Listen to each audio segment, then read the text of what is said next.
Добрый день, уважаемые абитуриенты. Меня зовут Давлетшина Светлана Мансафовна. Я кандидат филологических наук, доцент кафедры романо-германского языкознания и зарубежной литературы. Я вам немного расскажу об экзамене по предмету французский язык. Форма проведения экзамена – это тест из 25 вопросов. Время на выполнение экзамена 60 минут. Предоставляется лишь одна попытка. У всех абитуриентов есть личный кабинет. Вся информация размещена там. Списки подавших заявления, расписание экзаменов и важные даты. Также размещаются ссылки на программы вступительных испытаний для подготовки на сайте. До экзамена на почту вам придет логин и пароль для входа в систему экзамена. Обратите внимание, что логин и пароль от личного кабинета и логин и пароль для экзамена разные. Если вам на почту ничего не пришло, проверьте, пожалуйста, папку «Спам». Вы должны перейти по ссылке и поменять временный пароль на свой. С этим логином и вашим паролем вы сдаете все назначенные вам экзамены, поскольку логин и пароль выдаются только один раз на все экзамены. В личном кабинете переходите по ссылке «Расписание вступительных испытаний», где указана дата. Справа находится кнопка «Сдать онлайн». Вы вводите логин и пароль, который до этого пришел на почту. Нажимаете «Начать тестирование». Как только вы нажали «Начать тестирование», начинается отсчет времени. Следите за временем, поскольку на сдачу экзамена дается только одна попытка и 1 час. Доступ к экзамену открыт согласно расписанию. В этот период необходимо зайти в систему. После входа начнется отсчет времени. Стандартно, повторяю еще раз, 1 час, за исключением некоторых предметов. Пересдачи не предусмотрены, и самое позднее время входа за 1,5 часа до окончания экзамена. Теперь я вам хочу немного рассказать о том, какие темы вам следует повторить для того, чтобы успешно сдать экзамен. Посмотрим презентацию. На презентации вы снова видите, что тест состоит из 20 вопросов и время на выполнение 60 минут, и предоставляется лишь одна попытка. Темы, которые выносятся на тестирование в этом году, это притяжательные и прилагательные, предлоги, артикль, вопросительное предложение, просто прилагательное, глагол, особенно в настоящее время, и лингвостроноведческие вопросы. Осветим некоторые темы, которые предоставляют особый интерес и вызывают некоторые трудности. Первая тема – это притяжательные и прилагательные. Это та самая грамматическая форма, которая в русском языке называется притяжательным местоимением. Во французском языке это прилагательное, поскольку без существительного не употребляется и согласуется с существительным в роде и числе. А с подлежащим согласуется в лице. Вы видите, что местоимение первого лица «je» – это «mon», «ma» и «mes». Да? Второго лица «tu», «ton», «ta», «te» – множественное число, различаются по родам, как вы видите. И для третьего лица «son», «sa», «se». Во множественном числе для первого лица форма «notre», для множественного числа «no». Для второго лица множественного числа «votre» в единственном числе для обоих родов и множественное число «vo». Третье лицо «leur», «leur» отличается окончанием «s». Теперь давайте посмотрим несколько примеров. Допустим, у вас такой вопрос. Нужно найти правильный перевод предложения «Вечером я гуляю со своими друзьями». Я здесь выделила отдельно подлежащее «я» и со своими друзьями выделила местоимение. В русском языке существует такая форма, как рефлексивное местоимение «свой». и ее можно употреблять с подлежащими совершенно любого лица. В этом удобство русского языка. Во французском языке такое невозможно. Итак, местоимение «я» переводится как «je». Мы ищем правильный вариант и видим, что во всех 4 вариантах у нас местоимение «je» употреблено. Теперь вспоминаем, какие же формы были у этого местоимения. Mon, ma и me. Да, ведь? То есть я гуляю с моими друзьями, должна быть такая форма. С не подходит однозначно. Д не подходит, это у нас неопределенный артикль. Me – та самая форма, которая подойдет нам. Вернемся еще раз, посмотрим нашу табличку. Мы видим mon, ma, me, множественное число, та форма, которая нам нужна. Значит, правильный вариант – это третий ответ. Да? Следующее задание, посмотрим еще один пример. Здесь нужно вместо точек употребить правильные формы и при этом проследить, чтобы последовательность их расположения была верной. Мы видим слова панталон, chemise и botte. Панталон, брюки, мужской род. Да? Chemise, женский род. Botte, вы видите множественное число. Для множественного числа у нас притяжательные и прилагательные не различаются. Подлежащие, опять-таки, вы видите «je». Значит, формы будут на «m». Так, мы видим, что во всех 4 вариантах даются формы на «m». Поэтому все варианты нам кажутся правильными, но мы помним, что панталон – это мужской род. Форма мужского рода – mon. У нас немножко теперь поле сужается до вариантов B и C.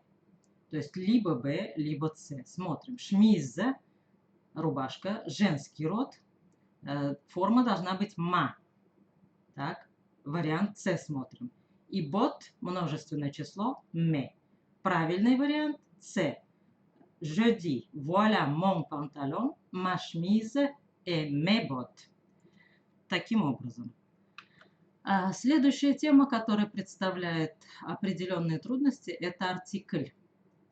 Это очень широкая тема, но я суммарно ее могу представить вам в виде таблички.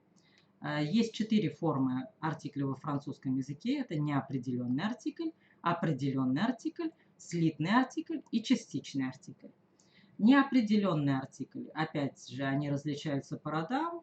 Мужского рода «м», женского рода «une», множественного числа для обоих родов «d».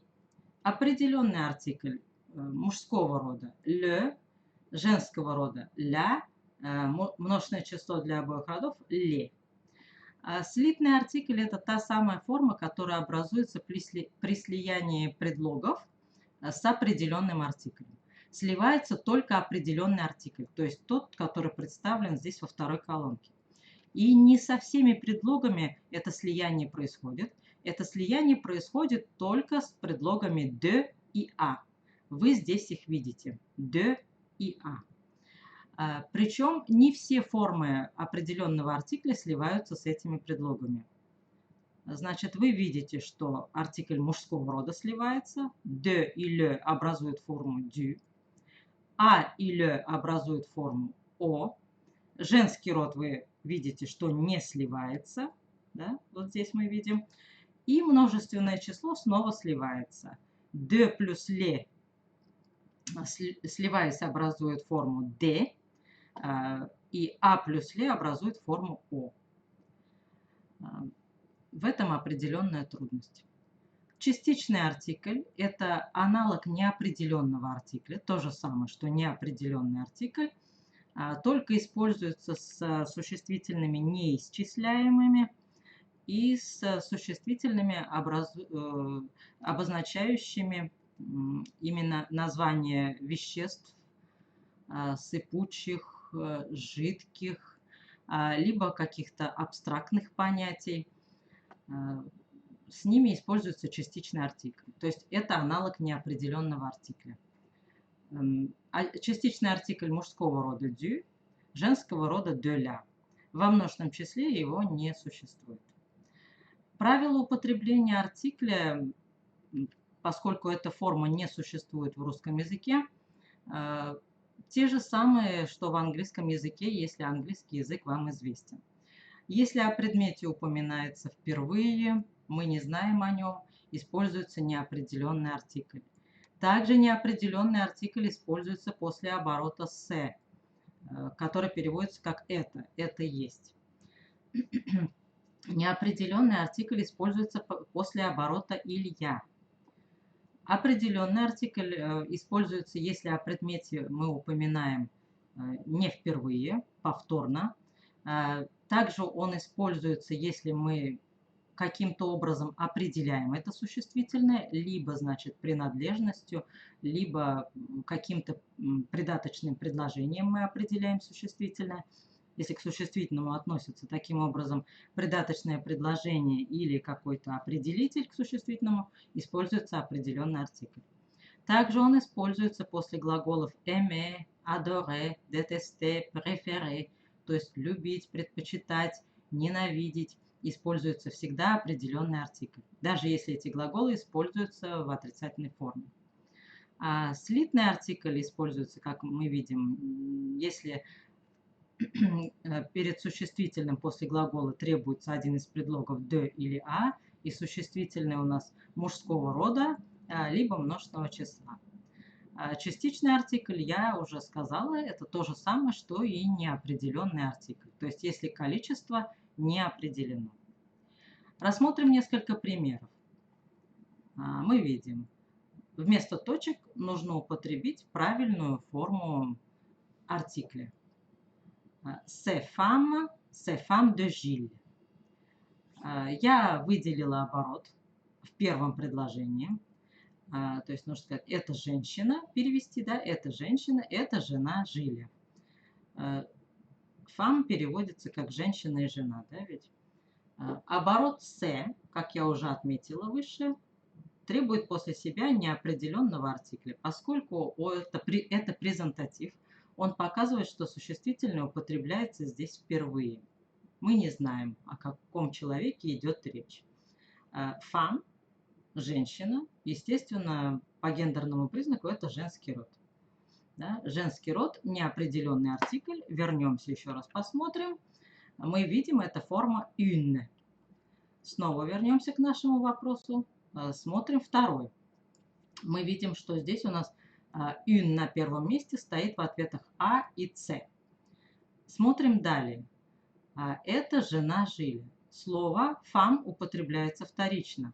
И при этом это слово определено существительным, другим существительным, показывающим отношение одного человека к другому. Отношения между ними, так сказать.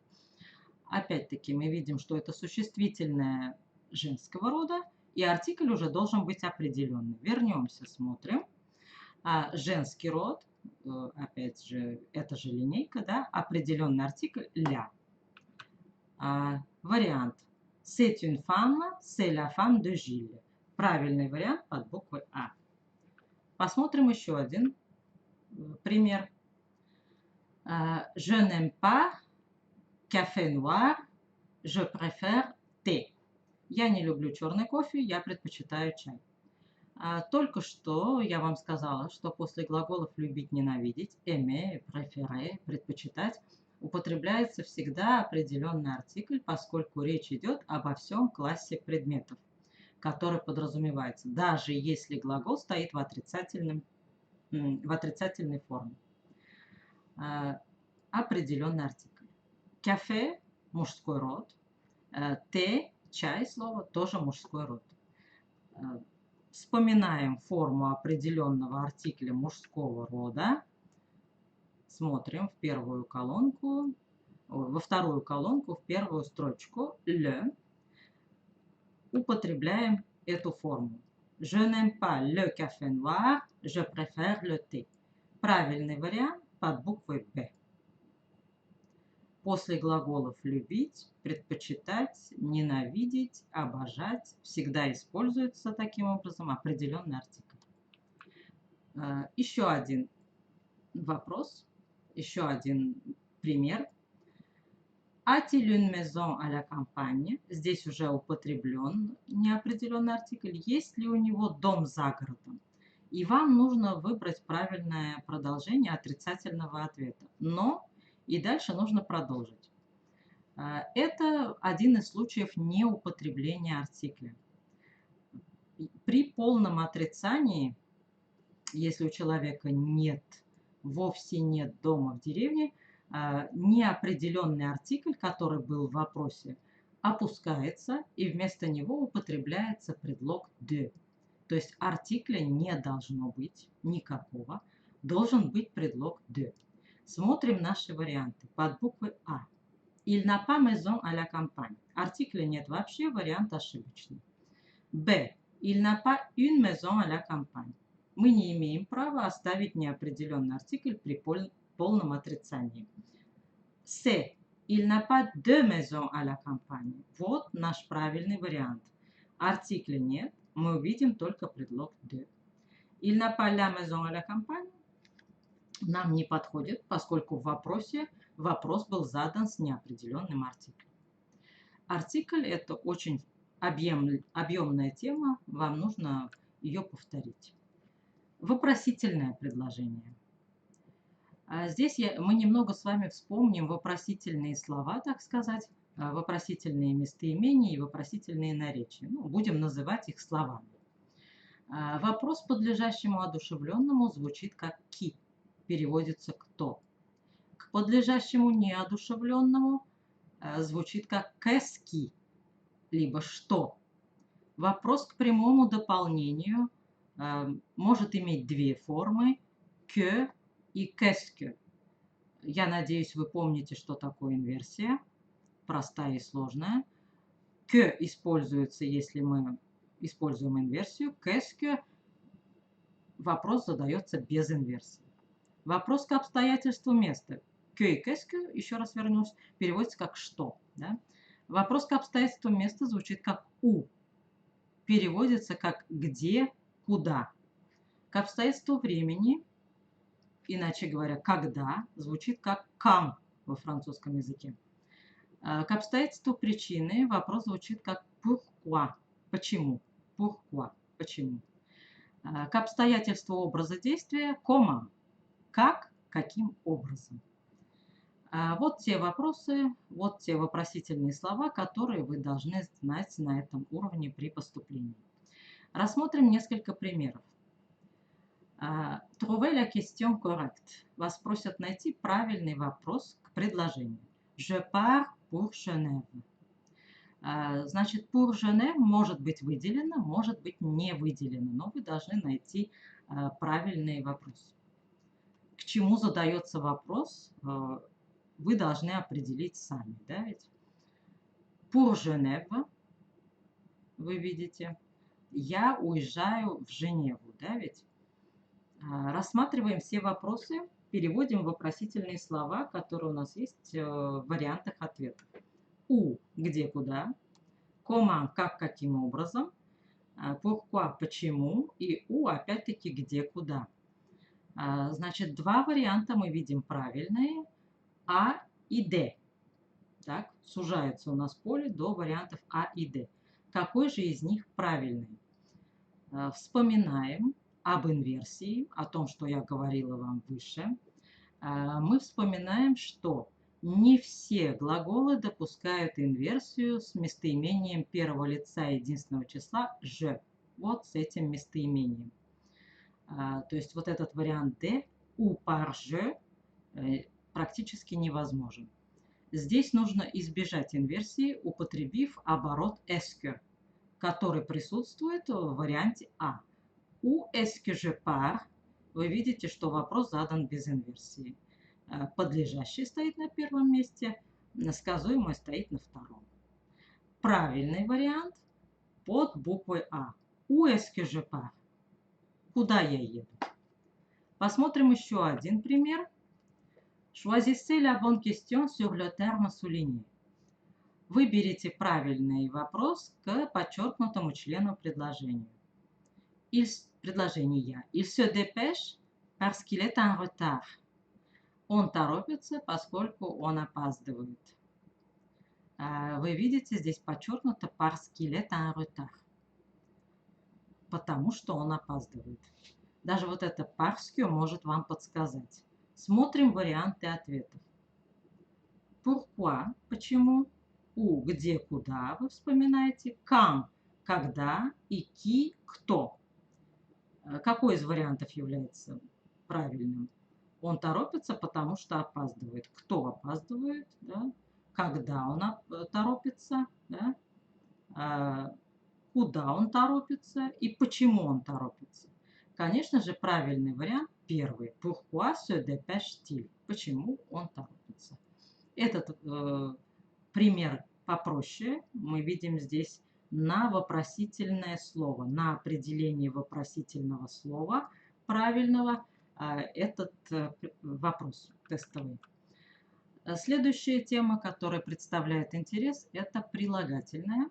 Не только притяжательные, но и обычные прилагательные представляют определенные трудности, поскольку есть разница в употреблении между русскими прилагательными и прилагательными в французском языке. Первое правило, которое вы должны знать, это то, что постоянное место большинства прилагательных во французском языке это после существительного, в отличие от русского языка, в отличие от английского языка, если вы его знаете, после существительного располагаются практически все прилагательные во французском языке. Но есть небольшое количество прилагательных, я перехожу ко второму уже пункту, которые употребляются перед существительным. Это такие прилагательные, как beau, belle, joli, оба переводятся как красивый, хорошенький, beau и joli, красивый, хорошенький, grand, grande, мы видим вот это женский род показатель, да, большой, либо великий, petit, petite, маленький, jeune, одна форма для мужского и женского рода, как вы помните, молодой, vieux, vieille, vieille, старый, старая, nouveau, nouvelle, новый, новая. Вы видите, что, сразу же повторим и род прилагательных, мы видим, что есть во французском языке прилагательные, такие как jeune, которые в мужском и в женском роде пишутся одинаково, как jeune. Есть прилагательные, которые добавляют и последнее согласное, которое не читалось, начинает читаться. Например, petit, petite уже будет в женском роде, grand, grande. Да? Есть те прилагательные, которые добавляют но от этого на чтении, вернее, но это на чтении никак не отражается. Жоли, жоли. И в женском роде читается также, здесь не произносится. И есть прилагательные, которые имеют особые формы, особые окончания в женском роде. Такие как, допустим, beau, belle, vieux, vieille, nouveau, nouvelle. Прошу обратить внимание на эти три прилагательных. Beau, belle, vieux, vieille, nouveau, nouvelle. Вы видите, что здесь не две формы, только мужской и женский род. Вы видите, через слэш приведена еще одна форма. Например, beau, belle с одной l и belle с двумя l. Вот эти две формы, которые приведены через слэш, это формы мужского рода. Только первая форма используется при существительных мужского рода, начинающихся с согласной. Бель при существительных мужского рода, начинающихся с гласной. Последняя форма бель для существительных женского рода. Там без развлечений. То же самое можно сказать о прилагательных vieux, vieille, старый, старая, vieux мужской род, vieille с одной l для мужского рода, для существительных мужского рода, начинающихся с гласной, и vieille с двумя l для существительных женского рода. Nouveau, nouvelle – это новый, nouveau для существительных мужского рода, начинающихся с согласной, nouvelle, если существительное мужского рода начинается с гласной, и последняя форма nouvelle для существительных женского рода. Давайте рассмотрим несколько примеров. Вам приведено словосочетание. где нужно употребить два прилагательных. Да? Beaucoup de, много, fleurs, цветов. Мы видим, что здесь употреблены два прилагательных, красивый и красный. Все прилагательные во французском языке, вспоминаем наше правило, размещаются после существительных, кроме небольшого количества, которые размещаются перед ними. Вернемся. Смотрим, мы видим здесь прилагательные вот бо, бель, бель, бель. Да? Вспоминаем существительное fleur. Какого же оно рода? Женский род мы видим, но мы видим множественное число. Женского рода множественного числа. Вернемся. Да? Красивый прилагательный вспоминаем. Мы видим это прилагательное в нашем списке. Значит, оно употребляется перед существительным. Форма женского рода звучит как бель. И добавляем к ней s. Да? Перед существительным. Здесь вариант только один. С, который нам нужен, бель. Руж будет располагаться после существительного. Мы его не встретили в нашем списке. Существительное множественное число с s на конце. Правильный вариант. Beaucoup de belles fleurs rouges. Pas de буквы S. Остальные варианты неверны, поскольку rouge располагается впереди. Это неверно. И вариант А неправильный, потому что бо прилагательный идет мужского рода.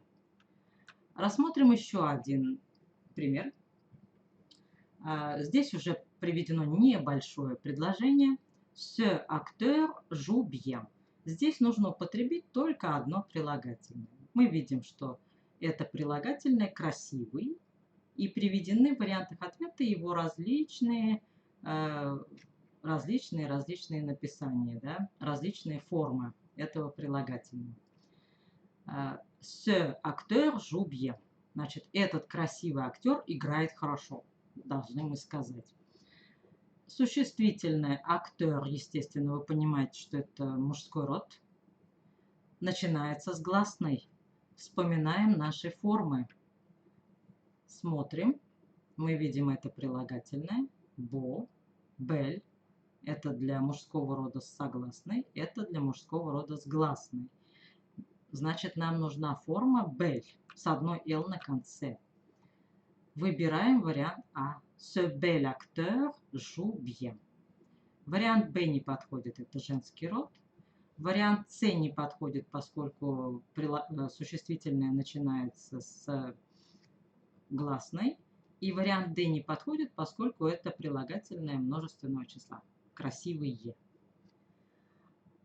Рассмотрим еще одну тему, которая представляет определенные трудности. Освежим в памяти тему глагол présent de l'indicatif, то есть настоящее время. Вспоминаем, что во французском языке три группы глаголов. Глаголы первой группы заканчиваются на «er», вот как мы видим глагол parler, «er» окончание.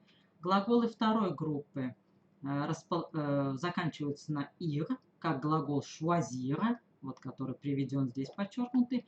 И к глаголам третьей группы относится все, что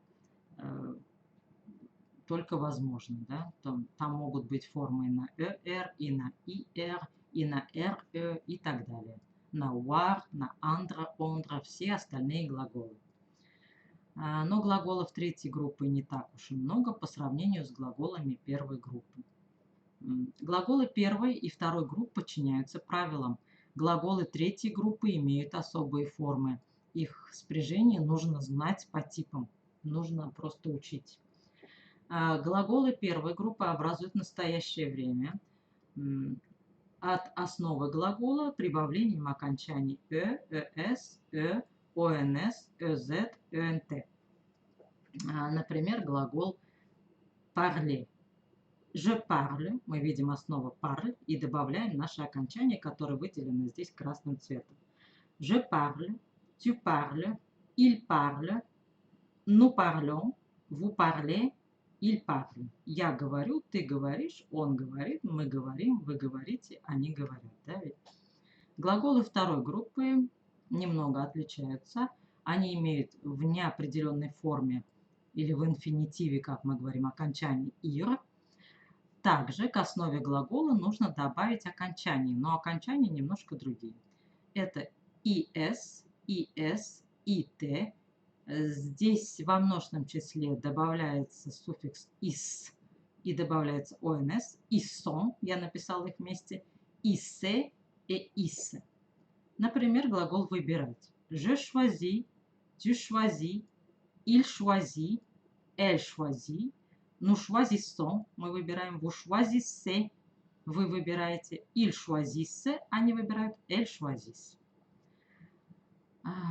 Глаголы третьей группы я вам рекомендую освежить, посмотреть в справочной литературе, которая приведена в программе вступительных испытаний. Посмотрим несколько примеров. Вам приведено предложение, в котором глагол употреблен в скобках. Нужно открыть скобку и выбрать нужную форму. Мы видим les jeunes filles choisir les plats légers. Глагол choisir, только что мы его спрягали, это глагол второй группы, да ведь? Можно вернуться к предыдущему слайду.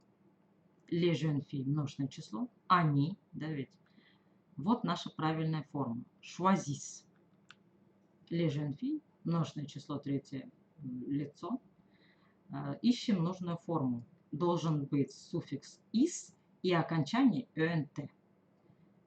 Мы видим окончание «ent» в трех первых формах и суффикс «is» с двумя «s». Да? Вот правильная форма. Les jeunes filles choisissent. Под буквы «c». Les jeunes filles choisissent les plats légers. Еще один пример рассмотрим. Это уже на глагол третьей группы, чтобы вы вспомнили. Мари allait à la poste. Мария идет на почту.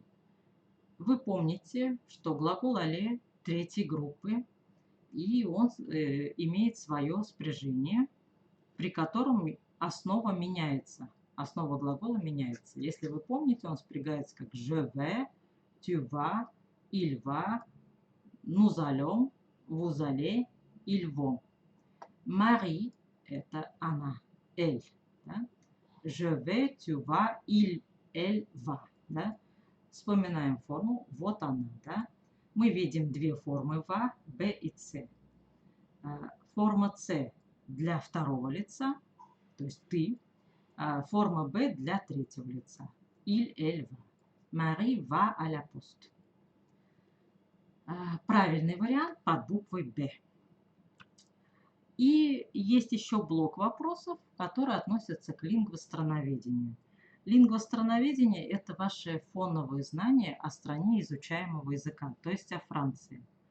В тест не включены супертрудные вопросы, это только на общие знания. Ну, например, такой вопрос. La France se localise en. Se localiser – располагаться. Да? Франция располагается в. И вы должны найти правильный ответ. En Afrique, en Australie, en Amérique latine et en Europe. Франция находится и правильный ответ. Естественно, вы предполагаете, что Франция находится в Западной Европе. Правильный вариант под буквой D. Под буквой D. Таким образом,